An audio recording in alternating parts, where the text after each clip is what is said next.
My friends, let us begin this hour by setting aside every notion you may have held about prayer, about God, and about the spiritual path. Not because your ideas were wrong, but because today we approach a deeper revelation, one that cannot be grasped with the thinking mind, but must be felt as the living presence within. Prayer, as most of the world understands it, is an attempt to reach out toward a God who seems distant, a God who must be informed of our needs, convinced of our sincerity, persuaded to intervene in our affairs. But you and I are not here to persuade God. We are here to awaken to God. For prayer is not a reaching outward. It is a turning inward. It is the silent recognition that the very life which beats your heart is the same life that sustains the universe. And when you realize this, when you truly feel that God is not somewhere else, but is the substance and essence of your own being, you will discover that prayer is not something you do, it is something you experience. You see, there is no such thing as unanswered prayer.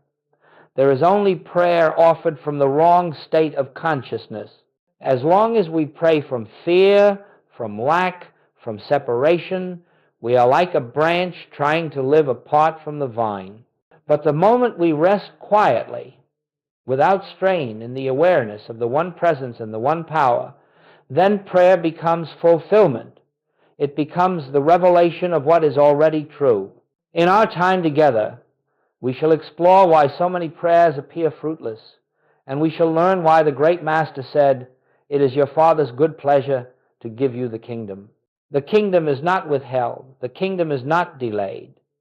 It is we who have been looking in the wrong direction, outward instead of inward, toward effects instead of cause.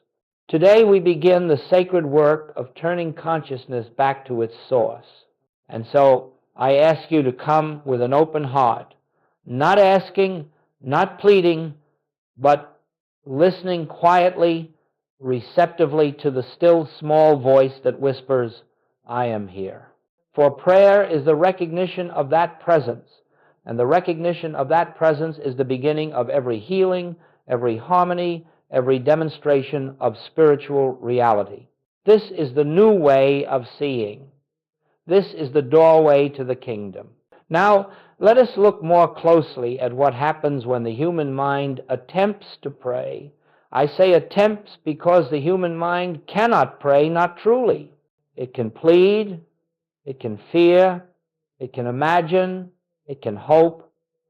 But these are not forms of spiritual communion. These are the motions of separation consciousness trying desperately to find its way back home.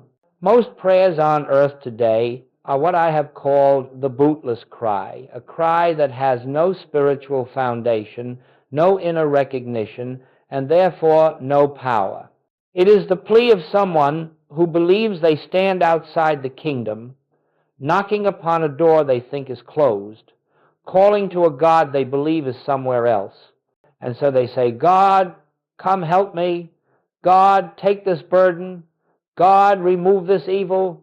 God, fix this situation." You can feel the strain, the fear, the urgency in such prayers. And yet, how can such a prayer reach God when it begins with the conviction that God is absent? The bootless cry comes from the belief that we are separated from the source of life. It comes from the belief that there are two powers at work in the world, one that harms and one that must rescue us. And because the prayer begins with that belief, the prayer itself reinforces the very illusion it wishes to overcome. Every time you beg God to save you from a problem, you are unknowingly giving reality to the problem. You are saying, "This difficulty has power. This condition has presence. This circumstance can act apart from God." And the moment you grant power to anything other than God, you step out of spiritual reality and into the dream of material sense. This is why the Master cautioned us against anxious, repetitive prayers, because anxiety is not prayer, Repetition is not prayer, and fear is certainly not prayer. The human mind imagines that if it repeats a request loudly enough or long enough, it will somehow reach the heavens. But God is not reached through noise. God is realized through silence.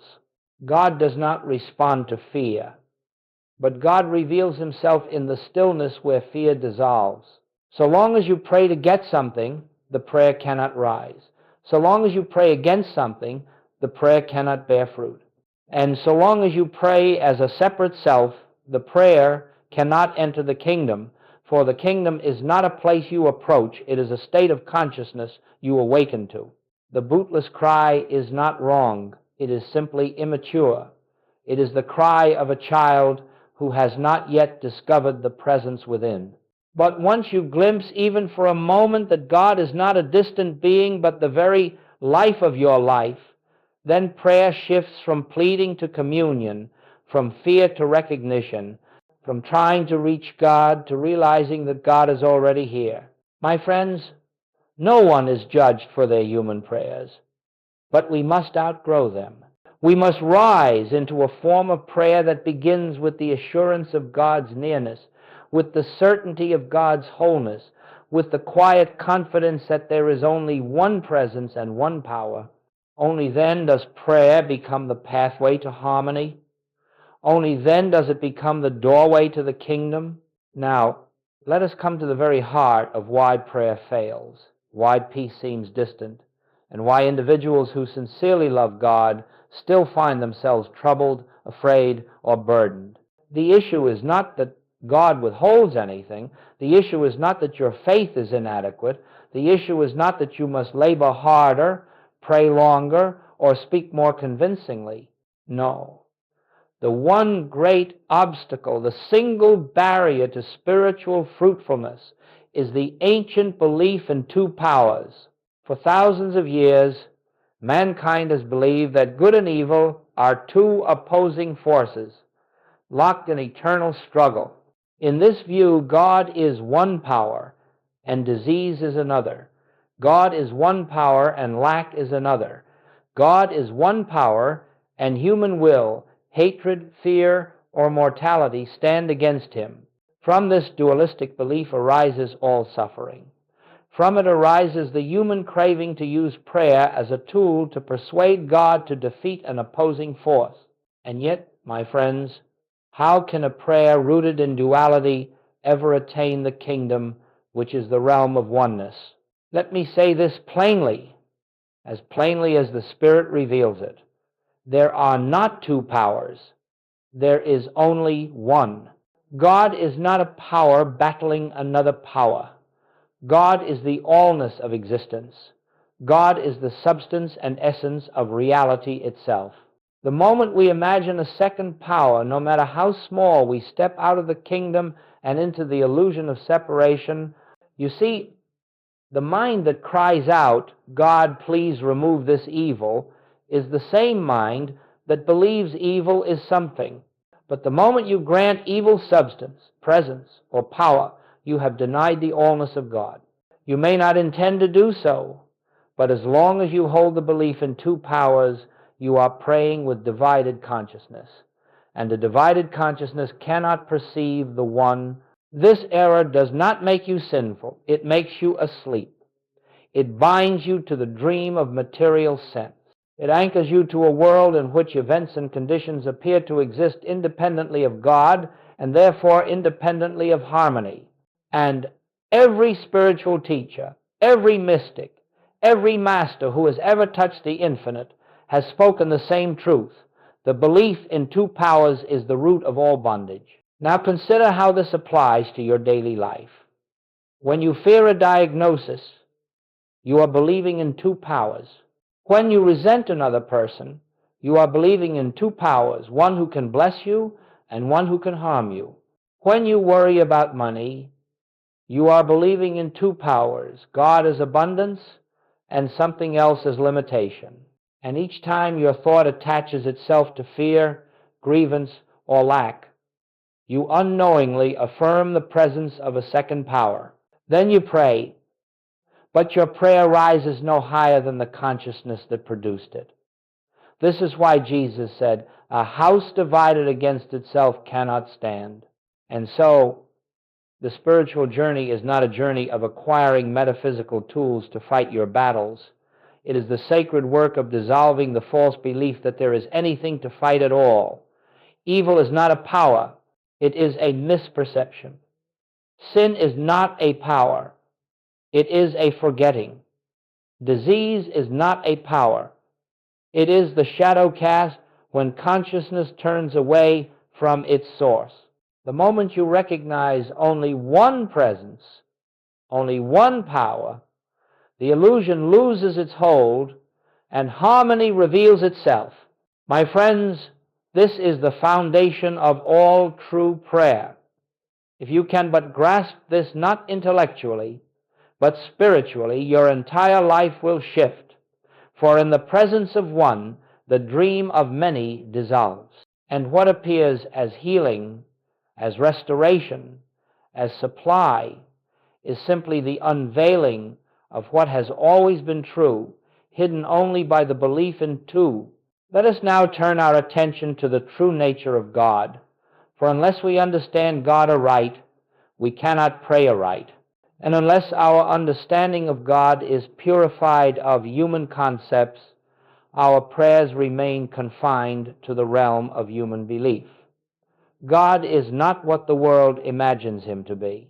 God is not a magnified person, not a distant ruler, not a heavenly parent dispensing blessings one day and withholding them the next. God is not a being somewhere in the universe who must be summoned, pleased, or convinced. No, my friends, God is the very essence of being itself. God is life, not a giver of life, but life. God is love, not a dispenser of affection, but love itself. God is consciousness, not a mind among minds, but the infinite mind in which all true being lives, moves, and has its being. When we speak of one presence and one power, we are not speaking poetically. We are describing the literal nature of existence. God is omnipresence. There is no spot where God is not. God is omnipotence.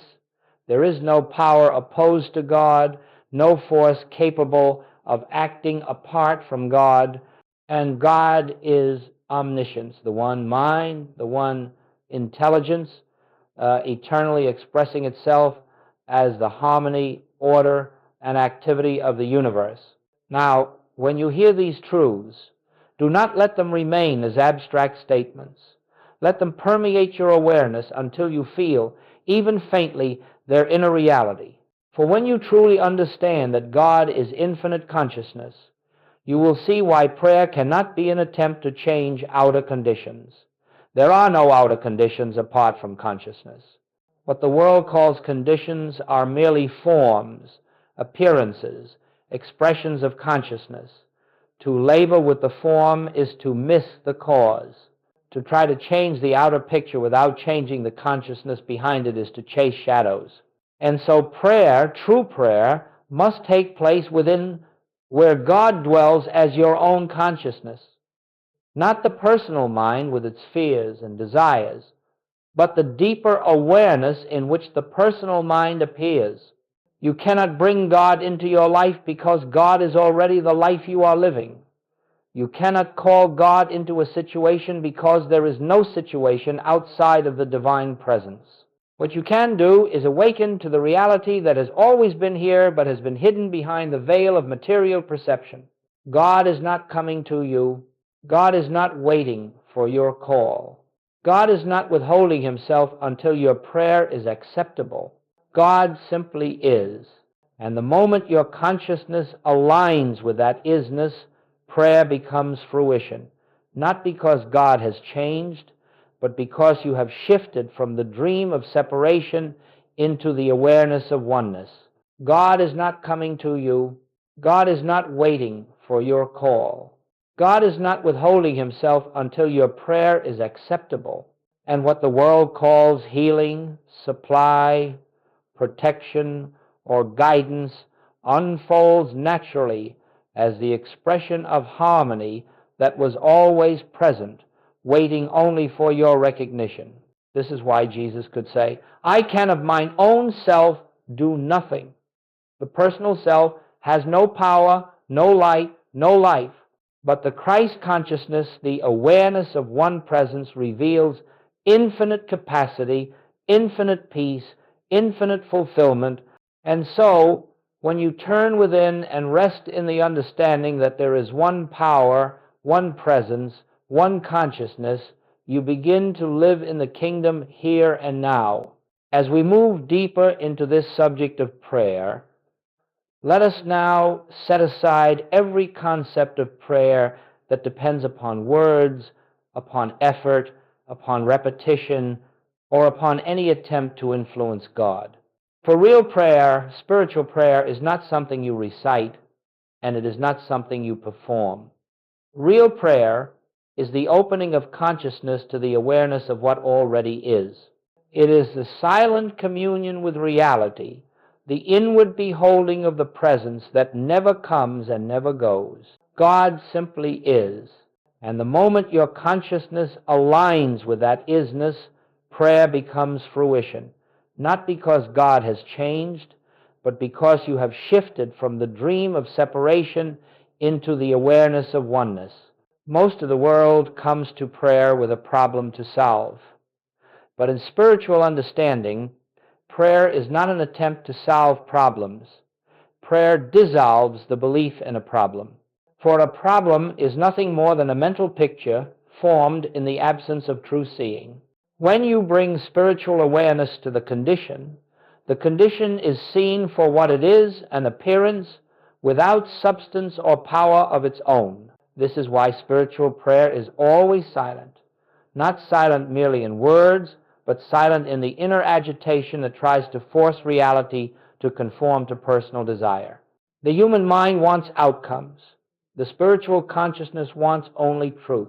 And so, in true prayer, you lay down your desires, your fears, your demands, your opinions, and you become receptive, utterly receptive to the movement of the divine within. This is what I have called spiritual listening. It is not listening for messages, not listening for signs, not listening for voices. It is listening for the felt sense of presence, the inner assurance that the one power is here. When you enter this state, no words are needed. The stillness itself is prayer. The silence itself is communion. And in that communion, the spiritual law of harmony begins to reveal itself. If during prayer your mind drifts toward the condition, toward fear, toward concern, toward what must be fixed, gently return to the awareness. God is the only presence here. Say it inwardly if you must, but say it not as an affirmation to force belief, but as a reminder of what is eternally true. Then rest. Rest in God's presence as though you were floating upon an infinite sea of peace. No effort, no tension, no strain. When you cease trying to make prayer work, prayer works. When you stop trying to use God to change the outer picture is illumined by the light of true consciousness. The moment you shift from asking to beholding, you enter the state in which harmony can unfold. This is why the Master so often withdrew to the silence, not to plead, not to recite, but to commune quietly, invisibly, with the source of all being. And when he returned to the world of appearances, the presence of God went before him, and whatever was unlike harmony fell away. So let your prayer be a resting, not a striving, a listening, not a speaking, a beholding, not a demanding. For the moment you enter into the silence of spiritual awareness, you discover the truth that makes all prayer effective. God is already here, and in his presence all is well. Now that we have touched the essence of true prayer, let us gently examine what stands in the way of this realization. Not to condemn, not to judge, but to illumine. For whatever is brought to the light of spiritual awareness dissolves without struggle. The obstacles to prayer are never external. They are always habits of thought rooted in the belief that we are separate from the presence. When these habits are seen for what they are, they lose their seeming power. The first obstacle is anxiety, the restless attempt of the human mind to secure its own safety. When you come to prayer with fear, urgency, or a need to force results, the mind is too agitated to perceive the stillness of spirit. You may speak 1,000 words, but the silence in which God reveals himself is drowned by the noise of human worry. The Master said, "Take no thought," for he knew that spiritual vision cannot arise from a mind filled with concern for outcomes. To enter prayer, you must release the urgency, even if only for a moment, and step into the quiet recognition that the presence is already here. The second obstacle is grievance, the subtle or overt holding of another in condemnation. You cannot pray effectively while maintaining the belief that anyone has power apart from God. As long as you see someone as an offender, you are affirming a second power, and this blocks the awareness of oneness. True forgiveness does not mean excusing conduct. It means recognizing the spiritual identity behind the mask of human behavior. When you see another as God's own expression, even if their actions are not aligned with that reality, your consciousness is purified, and prayer becomes fruitful. A third obstacle is the desire for results. The personal mind wants prayer to produce an outcome. It imagines that if it prays correctly, God will act upon the world. But the world is not changed by prayer.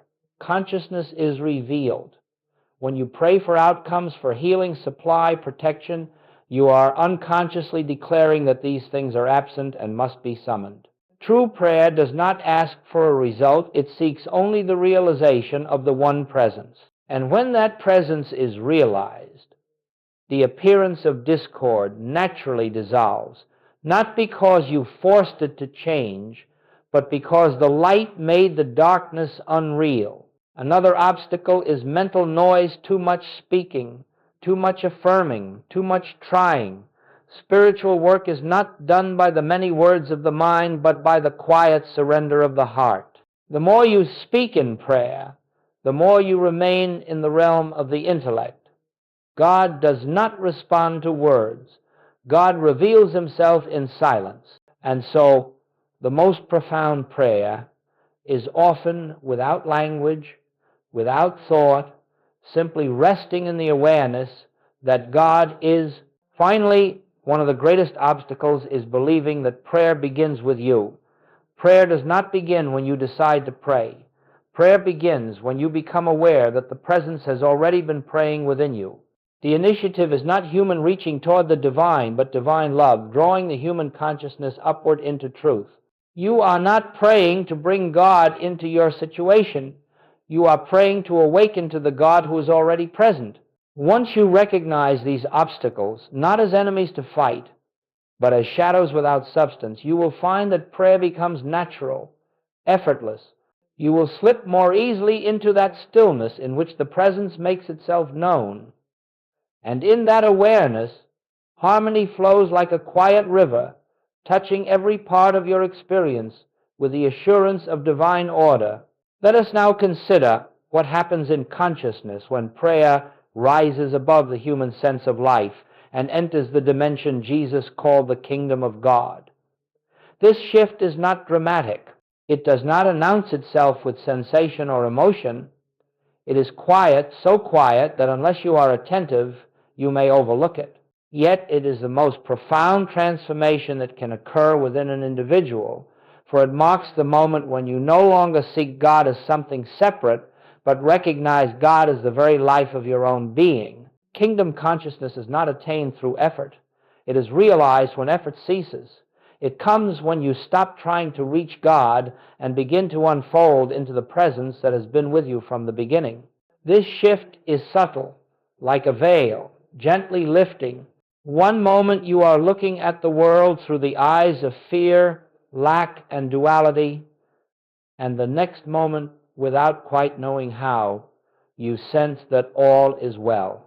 Not that all will be well, not that God is about to fix something, but that in the presence of God, harmony already exists.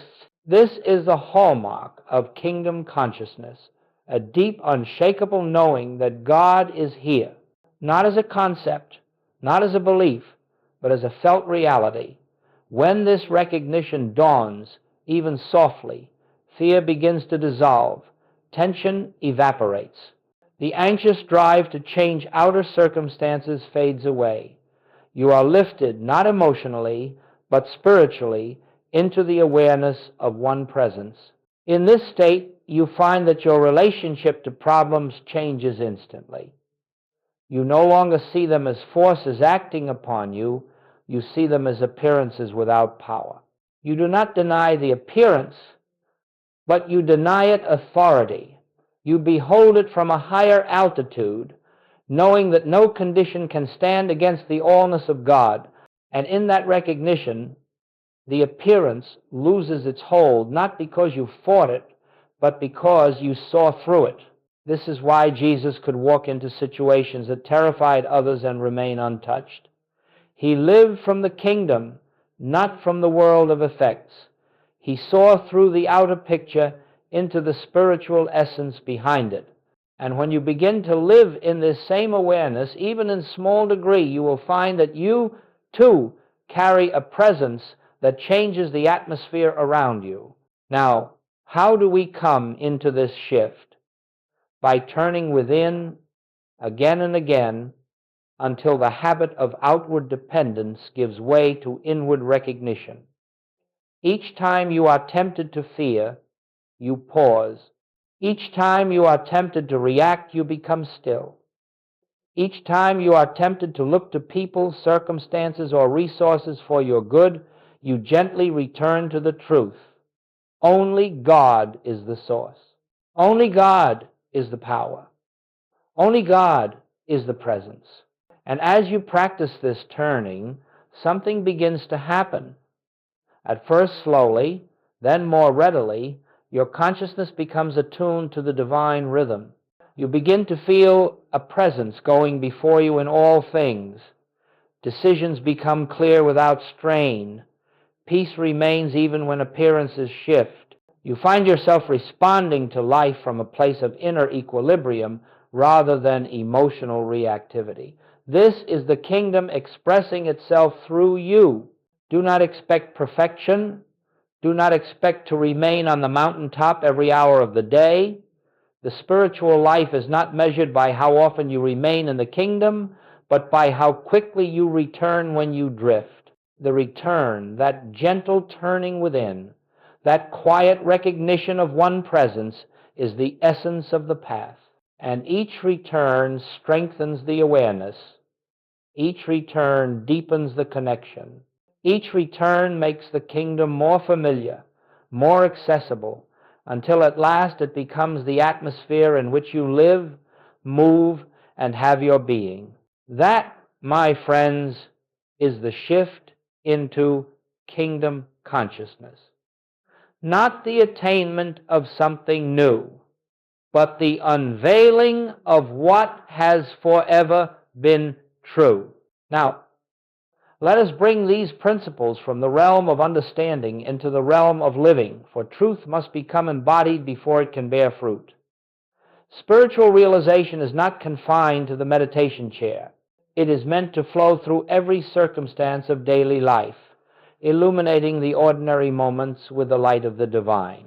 And so, let us explore how the awareness of one presence expresses itself in health, in relationships, in supply, and in the countless small encounters that shape the rhythm of our days. Consider first the matter of health, for this is where many seek answers. In the human view, a physical condition seems to possess power, power to harm, power to frighten, power to dictate the body's destiny. But from the standpoint of spiritual consciousness, disease has no inherent power. It is not a force opposed to God. It is an appearance formed in the mind that believes in two powers. When you look at a condition with fear, you lend it the authority it appears to have. But when you behold it from the recognition that God is the only life, the only law, the only presence expressing as the body, the fear dissolves and the condition loses its seeming reality. The healing is not a battle won, but a misperception corrected. Now let us turn to relationships. How often do we suffer because we look upon another as a separate, flawed, resistant, or harmful personality? Yet, each time you see someone through the lens of personal sense, you step into duality. The moment you replace judgment with the recognition of spiritual identity, harmony begins its quiet work. You need not speak a word. You need not reason with them, correct them, or persuade them. Simply behold them as God's own expression, struggling perhaps to awaken, but divine at their core. This silent recognition has more power to transform relationships than any words you could utter, for it shifts the consciousness in which the relationship exists. Now consider supply. The world teaches that supply comes from people, from employment, from opportunities, from conditions. And so human beings live in anxiety, fearing that the channel may dry up. But supply does not come from channels. Supply comes from the source, an infinite source that is not dependent on circumstance. When you believe that your security is tied to a particular job, a particular person, a particular economy, you are believing in two powers, God and something else. But the moment you realize that God within you is the source and substance of all true supply, the fear of lack is dissolved. Then supply appears in forms appropriate to your need, not because you prayed for things, but because you recognize the presence that is the substance of all things. And what are the smaller moments, the irritations, the conflicts, the unexpected disruptions that arise in daily life? These are the greatest opportunities for spiritual practice. When a situation triggers annoyance or fear, do not rush to correct the outer picture. Instead, pause. Just a moment. Turn within. Recognize only one presence is here. Do not attempt to change the person or the circumstance. Simply return to the awareness of the presence. You will find that your response changes, your perception changes, and often the situation itself softens without your intervention. This is the power of non-resistance, the power of seeing through appearance into reality. Let me offer you a simple practice, one you may use throughout your day, especially in moments of tension or confusion. Pause for just a breath and rest inwardly in the truth. One presence, one power, one life. Say it gently, not as a command or a mantra, but as a recognition. Feel its significance. Let it settle into your awareness. This single moment of turning within, repeated throughout the day, will gradually lift your consciousness until the presence becomes the atmosphere in which you dwell.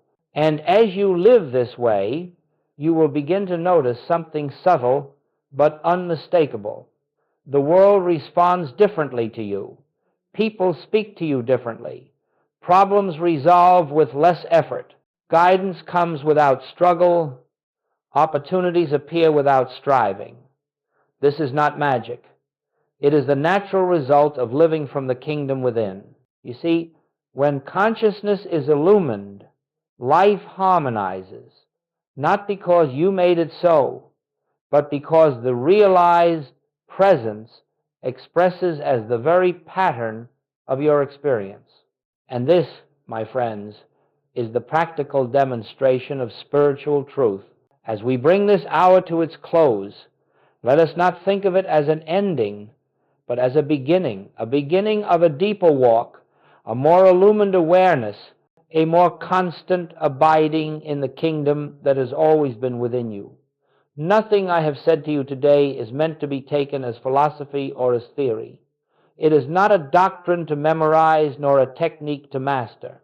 It is an invitation to awaken to the truth that your life, here and now, is lived in God, and that God is lived in you. The great mistake of the human experience is the belief that we must travel a long way to reach God, or that we must become something other than what we are, but the kingdom is not attained through effort. The kingdom is revealed through recognition. The presence you seek is the very essence of your own being. And every time you turn within, every time you rest in the quiet awareness of one presence, every time you choose truth over appearance, you step deeper into that kingdom. Do not expect that you will always remain on the mountaintop. The fluctuations of human experience may still appear. Old habits of thought may still arise. But the spiritual life is not measured by how seldom you fall, it is measured by how quickly you return. Each return strengthens the awareness. Each return deepens the realization. Each return brings you nearer to the effortless state in which the presence becomes the natural atmosphere of your consciousness. Live gently with yourself. Live gently with the world. Do not demand perfection of mind or body. Simply cultivate the habit of turning toward reality instead of appearance. When faced with fear, return to the presence. When provoked by another, return to the presence. When confronted by lack, return to the presence. When the mind grows busy or weary, return to the presence. Let this become your practice, not a strenuous discipline, but a quiet inclination of the heart. And as this inner turning becomes your way of life, you will find that your prayer changes without your effort. It becomes less a plea and more a realization, less a request and more a recognition, less an attempt to reach God and more an experience of God reaching through you. And in that state, all things necessary for your path will come in their own right way, in their own right time, as the natural expression of divine harmony. Remember always, you are not seeking God. God is expressing as you. You are not a human trying to reach the divine. You are divine consciousness appearing in human form. And the moment you recognize this truth, even in the smallest degree, the peace of the kingdom rises within you like a quiet dawn, illuminating your path, guiding your steps, and unfolding your life in a presence that has no opposite. Carry this awareness with you as you return to the activities of the day. Let your life be a prayer, not the prayer of words, but the prayer of recognition. Walk gently, speak softly, behold the Christ in every face, and allow the presence to live itself through you. For in that realization lies the fullness of the kingdom here and now. And so we close, not with a request, but with a quiet knowing. God is the only presence. God is the only power. God is the life we are living, and all is well.